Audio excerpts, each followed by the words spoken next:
Hello and welcome to the NDTV Auto Show. I'm here at BMW's new updated showroom in Gurgaon, which is based on company's Retail Next plans. And while I explore this showroom and will tell you more about it over the course of the show, you take a look at what's on the show today. A detailed walk around of Mercedes long wheelbase E-Class. Hero Destiny gets an update. Is it better prepared to fight in the segment? King Sundatta will find out. MG Motors has launched Windsor EV. We will tell you what's special in it. Ultraviolet takes on Bajaj, an NDTV exclusive. A detailed walk around of recently launched Hyundai Alcazar. BMW's dealerships will now focus on customers' experience. So you will see a lot of open, inviting spaces. And one such inviting space is being launched by BMW's rival. Yes, Mercedes is bringing its long wheelbase E-Class.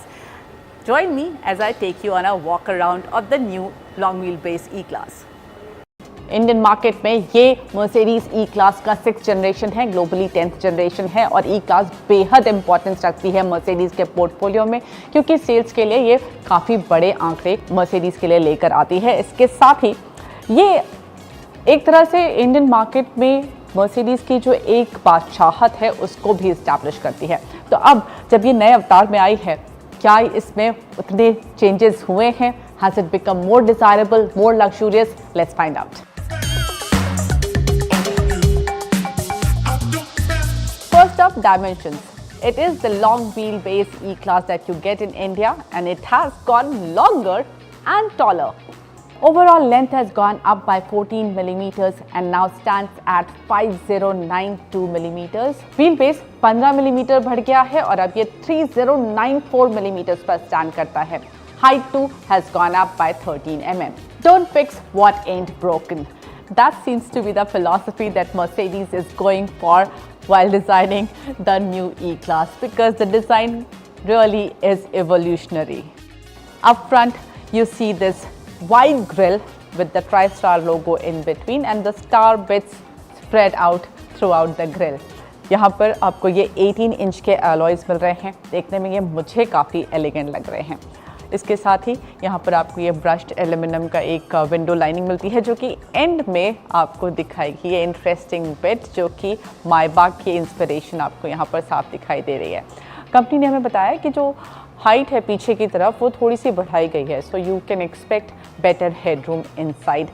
अब यहाँ पर आपको इसका जो boot space है वो भी दिखा देती हूँ क्योंकि ये बूट जो है वो जेस्चर कंट्रोल से भी खुलता है और ये जेस्चर कंट्रोल काफ़ी सीमलेसली काम करता है। बहुत बार ऐसा होता है कि कई बार किक मारना पड़ता है उसके बाद खुलता है।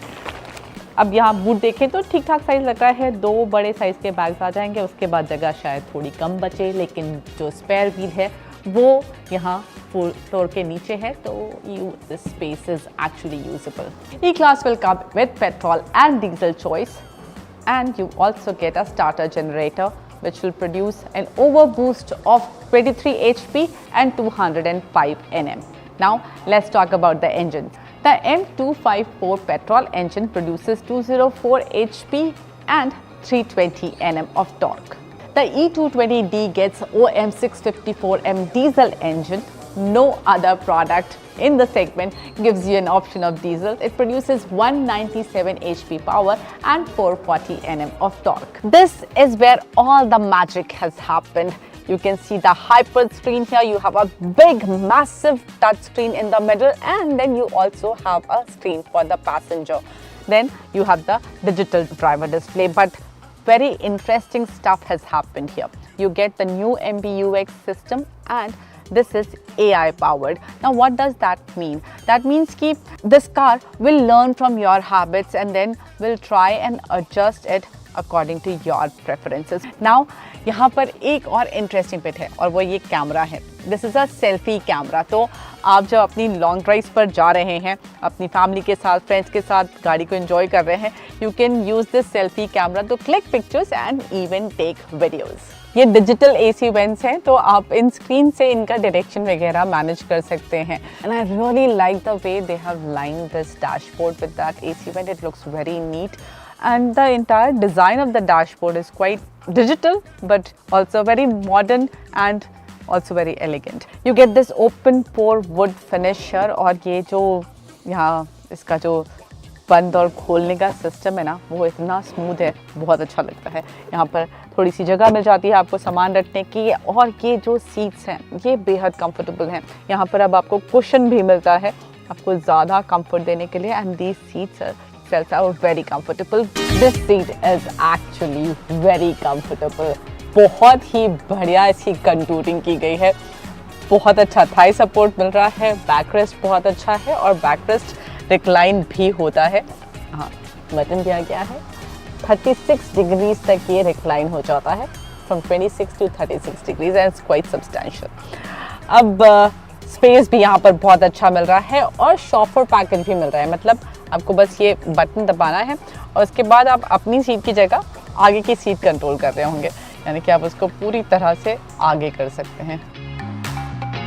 You also get 4-zone AC, a dual-panel sunroof, electrically adjustable sun blind. Even the quarter glass has a sun blind. And you also get a large-size armrest, which has a wireless charger, a pad to keep your phone, and some space to keep other knickknacks. Overall, I think E-Class's interiors have become a lot more plush, lot more modern, and look like a very inviting place to be. I can't wait to drive it. Hero has updated its 125cc segment scooter Destini 125, which competes with products like TVS Jupiter and Suzuki Access. With this update, can Hero expect to change its destiny in 125cc segment? Kingshuk Datta reviews the scooter and finds out for you. Hero claim करता है कि destiny 125 को एक नया generation update मिला है, platform पूरा change हुआ है, डिज़ाइन पूरा चेंज हुआ है, इंजन बिल्कुल सामान्य है पहले मॉडल जैसा। हम इसका टेस्ट राइड करेंगे और आपको बताएंगे कि क्या क्या चेंजेस हैं, क्या खूबियाँ हैं, क्या खामियाँ हैं। तो चलिए शुरू करते हैं। तो चलिए बात करते हैं डिज़ाइन की। अगर आप स्कूटर को पूरी तरह देखेंगे, नोटिस करेंगे कि काफ़ी सारे बदलाव दिए गए हैं। अगर आप आगे आते हैं तो ये जो पूरा फ्रंट एप्रन है बिल्कुल नया है, आपको एक मेटल का फेंडर मिल जाता है, साथ ही में जो एलईडी प्रोजेक्टर हेडलाइट है वो बिल्कुल नया है, एच शेप के LED day time running lights दिए गए हैं और यहाँ पे भी आपको एक एच शेप का मोटिफ मिलता है। जो सीट है उसकी लंबाई करीब 785 मिलीमीटर्स की है और ये जो रियर सेक्शन आप देख रहे हैं इसको भी पूरी तरह बदला गया है। क्वालिटी सारे मेटल पार्ट्स की है, फिट एंड फिनिश हमें लगता है बढ़िया है, लेकिन ये जो स्विचेस की क्वालिटी हो सकती थी बेहतर, थोड़ी सी टैक्टाइल फील बढ़िया है लेकिन क्वालिटी थोड़ी सी और बेहतर हो सकती थी। ergonomically अगर देखा जाए तो काफ़ी कंफर्टेबल पोजीशन है और आप आराम से अपना पाँव ज़मीन पर रख सकते हैं, अपराइट सीटिंग पोजीशन है और सीट अपने आप में काफ़ी प्लश और कंफर्टेबल। अगर आपका कम्यूट काफ़ी लंबा है तो you will be very comfortable riding the scooter for long hours, right. And if you talk about the rear section, then you also get this backrest for the pillion rider, so that makes their journey comfortable as well. काफ़ी broad seat है, the seat is quite wide, it's very roomy, very spacious for two people, and yes, in terms of ergonomics, the Destini 125 is very very sorted. Now let's talk about the performance and dynamics of the new Destini 125. तो सबसे पहले इसका जो शैसी है वो बदला गया। जो फ्रेम है पहले सर्कुलर सेक्शन का था, अभी इलिप्टिकल सेक्शन का बन गया है। जो इसका व्हील बेस है वो भी थोड़ा सा बड़ा है और इसका जो रेक है वो भी थोड़ा सा बढ़ गया है। आगे और पीछे 12 इंच के टायर्स दिए गए, आगे एक 90 सेक्शन टायर है, पीछे एक 100 सेक्शन टायर है, तो ग्रिप काफ़ी बढ़िया मिलती है। और अगर आप इसको चलाते हैं गोवा के पतले सड़कों पर तो आपको हैंडलिंग और मैन्यूवरेबिलिटी बढ़िया मिल जाएगी। और स्कूटर का जो वेट है 115 किलो का, तो काफ़ी हल्की स्कूटर, आपको दिक्कत नहीं होगी और आपके फैमिली में भी किसी को इसे चलाने में कोई दिक्कत महसूस नहीं होगी। अब बात करते हैं परफॉर्मेंस की। तो इसमें जो 125cc इंजन है, पहले जैसा डेस्टिनी 125 में जो इंजन था बिल्कुल सेम ही है, करीब 9 ब्रेक हॉर्स पावर बनाते हैं और 10.4 न्यूटन मीटर्स का पीक टॉर्क आउटपुट है। साथ ही में CVT गियरबॉक्स है जो कि थोड़ा सा रीट्यून किया गया है for better performance in the mid range. Bottom and और मिड रेंज में स्कूटर काफ़ी बढ़िया है, टॉप एंड इसका थोड़ा सा वीक है और ओवरऑल अगर इसकी परफॉर्मेंस की बात करते हैं तो थोड़ा सा पेपी हो सकता था अभी जो स्कूटर का परफॉर्मेंस खासकर मिड रेंज तक थोड़ा सा मेलो है, बहुत ही linear power delivery, 125 cc scooters जाता उतना स्पोर्टी है नहीं। Now Hero has done well to give the Destiny 125 a decent set of features. शुरू करते हैं ये नेगेटिव एलसीडी इंस्ट्रूमेंट कंसोल से। ब्रांड न्यू यूनिट है, हार्श सनलाइट में पढ़ना थोड़ा सा मुश्किल हो जाता है इसको। इसमें आपको टॉप स्पेक मॉडल में ब्लूटूथ कनेक्टिविटी और टर्न बाय टर्न नेविगेशन मिल जाएगा। साथ ही आइडल स्टार्ट स्टॉप सिस्टम दिया गया है, तो ट्रैफिक में ऑटोमेटिकली इंजन स्विच ऑफ हो जाएगा। आपको बस थोड़ा सा थ्रॉटल देना और ब्रेक पुश करना है तो इंजन अपने आप स्टार्ट हो जाएगा। अब आ जाते हैं USB चार्जर पे। तो यहाँ पे एक USB चार्जिंग पॉइंट दिया गया है और साथ ही में एक स्टोरेज स्पेस है। तो यहाँ पे अपना फ़ोन, वॉलेट और एक छोटा सा पानी का बॉटल रख सकते हैं। अब बात करते हैं अंडर सीट स्टोरेज की। तो यहाँ पे अंडर सीट स्टोरेज की कैपेसिटी है 19 लीटर्स की। It's not very big and probably it will not fit a full size helmet, but you can store your knickknacks, maybe some vegetables and fruits and your groceries and so on and so forth. And lastly, there's this nice external fuel filler cap which is operated from the key slot, so that's there as well. एक काफ़ी cool feature hero ने destiny 125 में दिया है और वो ये है कि सेल्फ कैंसिलिंग इंडिकेटर्स है इसमें। तो आप अगर टर्न लेते हैं, इंडिकेटर ऑन करते हैं, तो कुछ सेकंड बाद जैसे ही गाड़ी सीधी होती है तो इंडिकेटर अपने आप बंद हो जाएगा। और हीरो कहता है कि ये सेगमेंट फर्स्ट फीचर है। How cool is this i8 Roadster scale model? While I explore more of this BMW new showroom, you take a break. Welcome back. You're watching the NDTV Auto Show. JSW MG Motors has launched its Windsor EV. It's a rather unique product. First of all, it's a crossover utility vehicle. Then the pricing is also very different. Get all the details with me in this walk around. Windsor को नाम दिया गया है एक CUV का या फिर crossover utility vehicle का। तो इसका डिजाइन जो है वो थोड़ा सा बाकियों से अलग है और सामने से ना मुझे ये थोड़ी सी कॉमेट की याद दिलाती है, जिस तरह से इसका फ्रंट का ट्रीटमेंट है। You get this LED DRLs here and then a strip in the middle, very cute looking LED headlamps. On the side you get these 18-inch alloys. The alloys look very futuristic. And you also get your charging point here. The AC/DC charging point is here. On the side, this car looks rather long for its segment. It's gonna compete in that mid-size SUV segment, but the length looks pretty decent. I must also show you these flush door handles, which also aid in better aerodynamics. Now you will notice roof rails on top, but these are accessories. Now let me take you to the rear where you get these LED tail lamps. Connected LED tail lamps, looks nice. The boot space seems like one big size bag and then maybe a small bag. Or that's all you can fit in here. सबसे पहले तो यहाँ पर आपको ये driver seat जो है वो पावर्ड मिल रही है, तो वही दिखा देती हूँ।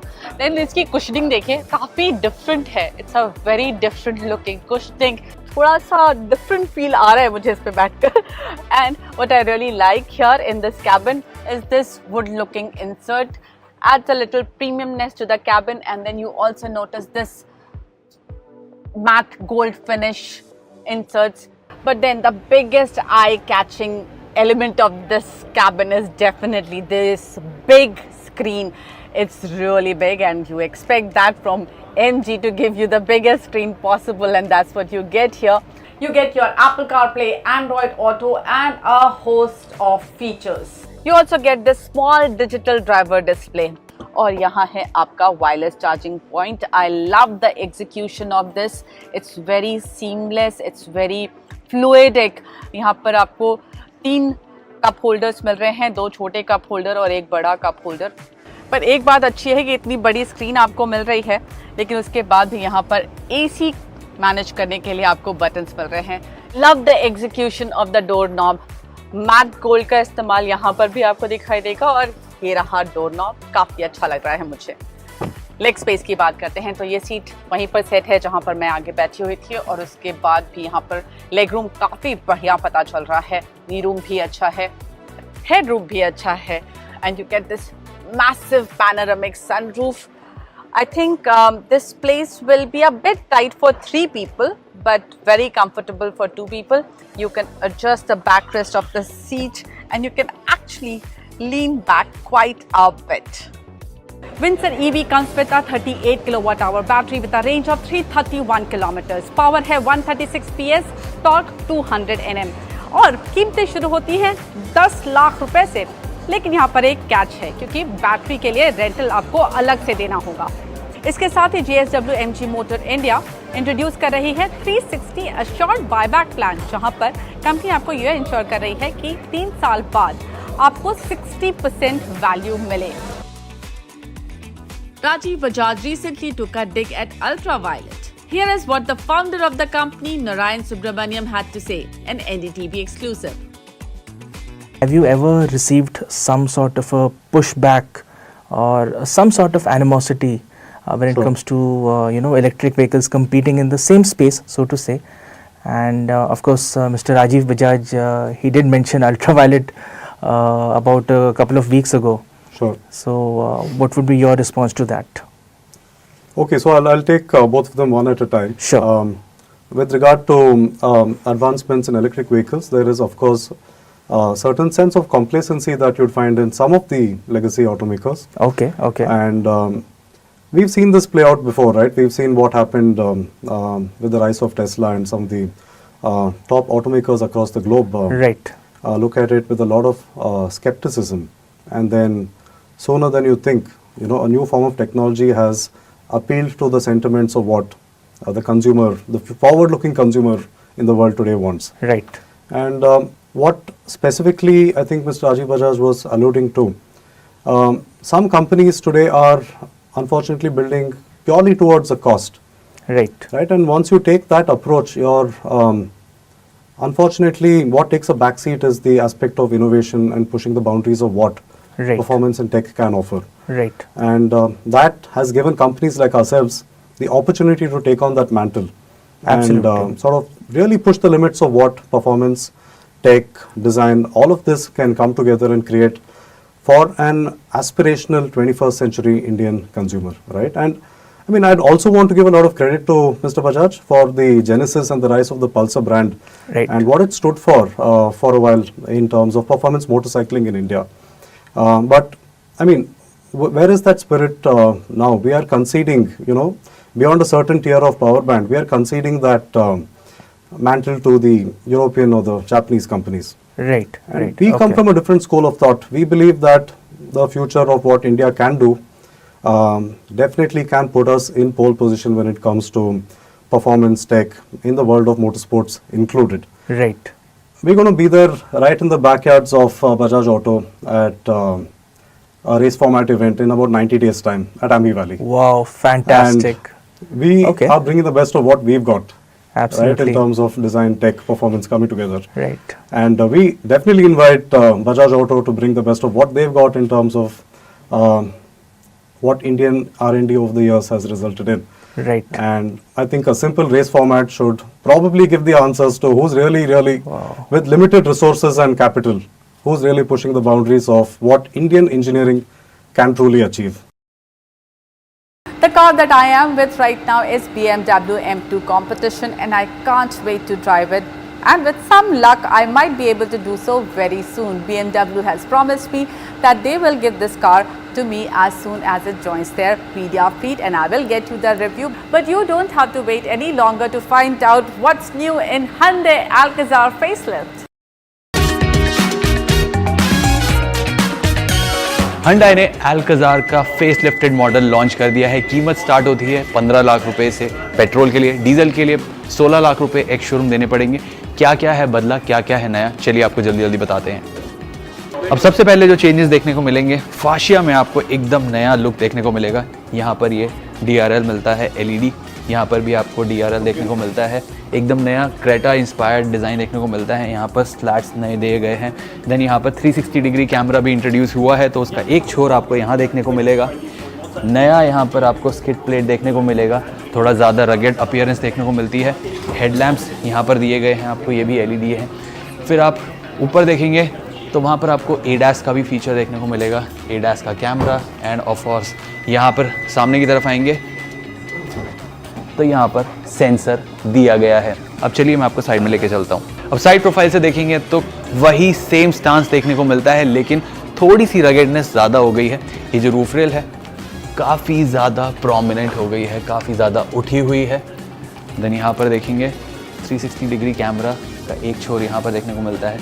नया एलॉय व्हील का डिज़ाइन मिलता है। 18 इंच के यूनिट्स हैं, अपोलो टायर्स में रैप्ड हैं। पीछे की तरफ आएंगे तो काफ़ी नया लुक देखने को मिलता है। यहाँ पर ये एक डिज़ाइन एलिमेंट दिया गया है, रिब्ड है, यानी ये टच करेंगे तो यहाँ पर आपको रिब्ड एलिमेंट देखने को मिलेगा। कनेक्टेड LED DRL भी देखने को मिलता है। अल्काज़ार की जो बैजिंग है वो यहाँ पर स्पेल्ड आउट है। फिर यहाँ पर देखेंगे तो ये टेल लैम्प्स ये कनेक्टेड हैं बट काफ़ी ज़्यादा अग्रेसिव और काफ़ी ज़्यादा प्रीमियम टच देते हैं। यहाँ पर आपको पीछे स्किड प्लेट वगैरह दी गई है एंड ये पेट्रोल वर्जन है तो यहाँ पर आपको डुअल एग्जॉस्ट टिप्स देखने को मिलते हैं एंड ये सिग्नेचर वेरिएंट है यानी टॉप वेरिएंट है। एंड कंपनी का कहना है पिछली अल्काज़ार में 53% जो सेल्स हुई थी वो सिग्नेचर यानी टॉप वेरिएंट की हुई थी। अब चलिए मैं आपको कैबिन के अंदर लेके चलता हूँ। कैबिन के अंदर आपको देखने को मिलेगा एकदम ब्रांड न्यू डैशबोर्ड लेआउट। ये क्रेटा से काफ़ी मिलता जुलता है लेकिन यहाँ पर आपको थोड़ा कॉफ़ी कलर का इस्तेमाल देखने को मिलेगा। पियानो ब्लैक इंसर्ट्स देखने को मिलेंगे और ये स्लीक AC वेंट्स भी देखने को मिलेंगे। फिर यहाँ पर 10.25 इंच की टच स्क्रीन इंफोटेनमेंट यूनिट मिलती है। एप्पल कारप्ले, एंड्रॉयड ऑटो है। यहाँ पर आपको 10.25 इंच का ड्राइवर डिस्प्ले भी देखने को मिलता है। नीचे आपको डुअल जोन क्लाइमेट कंट्रोल मिलता है। पैनल भी नया है just like the new Creta. यहाँ पर आपको 12 वोल्ट का चार्जिंग पोर्ट मिलता है, टाइप C मिलता है, USB सॉकेट दिया गया है, वायरलेस चार्जिंग पैड दिया गया है, ऑटो डिमिंग IRVM दिया गया है। ये सनग्लास होल्डर ओपन था। उसके अलावा पैनोरामिक सनरूफ जैसी फीचर यहाँ पर अभी भी बरकरार है। ये सीट्स आपको 8 वे पावर एडजस्टेबल फंक्शन देती हैं। बाकी वेंटिलेशन फंक्शन यहाँ पर आपको अभी भी मिलता है। ये ओपनेबल आर्मरेस्ट मिलता है। रियर सीट का एक्सपीरियंस काफ़ी ज़्यादा बेहतर किया गया है। लगता है टाटा सफारी को टक्कर देने की थोड़ी कोशिश की गई है। यहाँ पर रियर सीट में आपको एडजस्टेबल थाई सपोर्ट मिलता है लेकिन 6 सीटर वर्जन में। अभी फ़िलहाल मैं 7 सीटर वर्जन में बैठा हूँ। बेंच सीट्स यहाँ पर आपको मिलती हैं।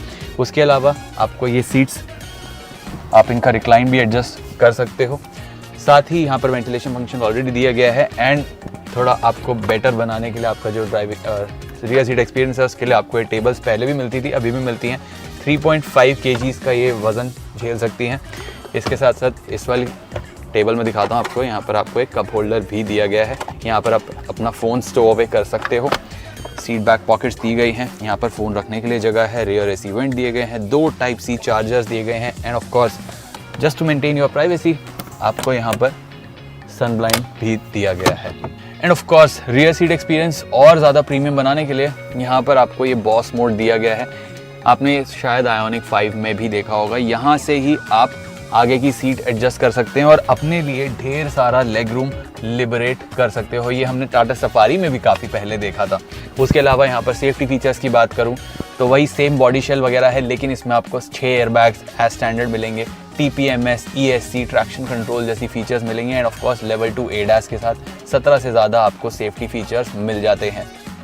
इंजन ऑप्शंस की बात करें तो वही सेम इंजन ऑप्शंस मिलते हैं। यहाँ पर है 1.5 litre turbo petrol engine, 160 horse power, 253 newton metres की पीक टॉर्क एंड क्लेम्ड जो 0 to 100 का फिगर है 9.5 सेकंड का है। वो टेस्ट करके बताएंगे अपने रिव्यू में। उसके अलावा डीजल का ऑप्शन है 116 हॉर्स पावर और 250 न्यूटन मीटर्स। वहाँ पर भी आपको 6 स्पीड मैनुअल और 6 स्पीड ऑटोमेटिक का ऑप्शन मिलता है। यहाँ पर आपको DCT और मैनुअल का ऑप्शन मिल जाता है।